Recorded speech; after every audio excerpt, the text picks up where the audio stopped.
हो जाती है। अरे रानी, कुछ दिन रुक जाती। अरे ये तो सिद्धि बिटिया को मैंने ही दिया था, बड़ा ही फबता था उस पर। तुझ पर तो कुछ खास नहीं लग रहा। अब वो ना, मेरे सारे कपड़े गीले थे तो सोचा पहन लूं। वैसे भी सिद्धि को कौन सा दिन पुराने आउटडेटेड कपड़ों को पहनना है। वैसे भी ये सूट तो मैंने तभी पहना था, वैसे खास है भी नहीं ये। हाँ ठीक है, लेकिन ना मेरी सिद्धि पर तो जमता था। सारे मेहमान चले जाते हैं और सिद्धि ससुराल से मायके पहली बार आती है। ओह, अपना घर, अपना कमरा, अपनी अलमारी। ये बोलकर जैसे ही सिद्धि अलमारी खोलती है तो सामने उसके कपड़ों की जगह कुछ और ही रखा होता है। माँ, ओ माँ, जरा कमरे में तो आना। सास और रानी वहां पहुंच जाते हैं। रानी ने पहनी होती है सिद्धि की जींस और टी शर्ट। अरे भाभी, ये क्या? ये तो मेरी बड़ी ही महंगी टी शर्ट है, इसे आपने घर में क्यों पहनी है? अरे बहुत मिलती है दीदी ये चौक की मार्केट में, 150 में।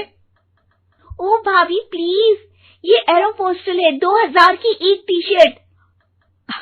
ओहो, 2000 में तो दीदी 4 साड़ी आ जाए। अब क्या बोलूं भाभी, ये मेरी अलमारी में छोटू के कपड़े, तो मेरे कपड़े कहाँ हैं? मेरी अलमारी में। अब दीदी आपको कौन से पुराने कपड़े पहनने थे? माना भाभी, लेकिन मैं जब घर आती तो यही सब पहनती ना। अरे तुम तो बड़ी कंजूस हो दीदी। खैर, वक्त आता है जब सिद्धि ससुराल के लिए रवाना हो रही होती है। अरे रानी, अंदर से सिद्धि का गिफ्ट ले आ, लड़की पहली बार ससुराल से मायके आई है। रानी अंदर जाती है और एक सिंपल सी साड़ी लेकर बाहर आ जाती है। ये लीजिए माँ जी।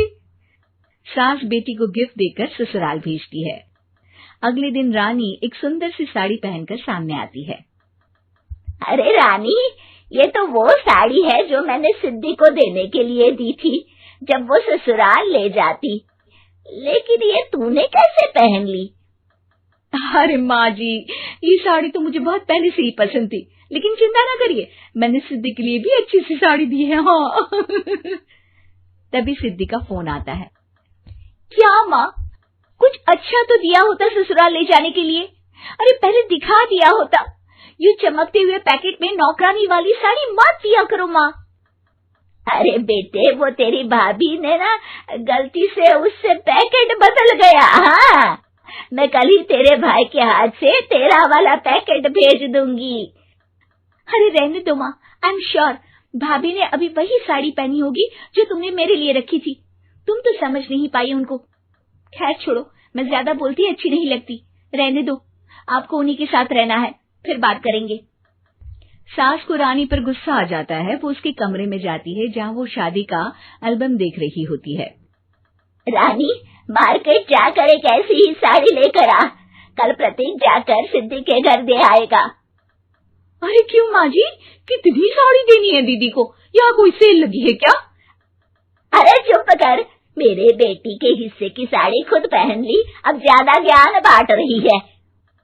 एक दिन सिद्धि का फोन आता है। माँ, मेरी सास ने आप सबको खाने पर बुलाया है। सारे लोग सिद्धि के ससुराल पहुँचते हैं। खाना खाकर वो लोग निकल रहे होते हैं कि सिद्धि की सास सभी को गिफ्ट देती है। अरे बहन जी, बेटी के घर का खाना खा लिया, यही बहुत है जो आप ऊपर से गिफ्ट भी दे रही है। अरे बहन जी, आप भी कहाँ इन बातों पर विश्वास कर रही हैं। सास सभी को गिफ्ट देती है, लेकिन रानी को जो साड़ी देती है वो अजीब सी हरे रंग की, लाल रंग की बड़ी छाप वाली होती है। अरे छी, ये कौन पहनेगा? सासू माँ को तो जरी वाली इतनी सुंदर, और मेरे लिए ये नौकरानी वाली। अरे भाभी, दरअसल मैं जब भी घर आती थी आप वापसी में ऐसी ही साड़ी देती थी ना, तो माँ ने सोचा कि आपको आपकी पसंद की ही साड़ी क्यों ना दी जाए। बेचारी रानी, बोलती भी तो क्या। सिद्धि और सास रानी का चेहरा देखकर हंसने लगती है, तो रानी समझ जाती है कि अपने ही बिछाए जाल में वो फंस चुकी है।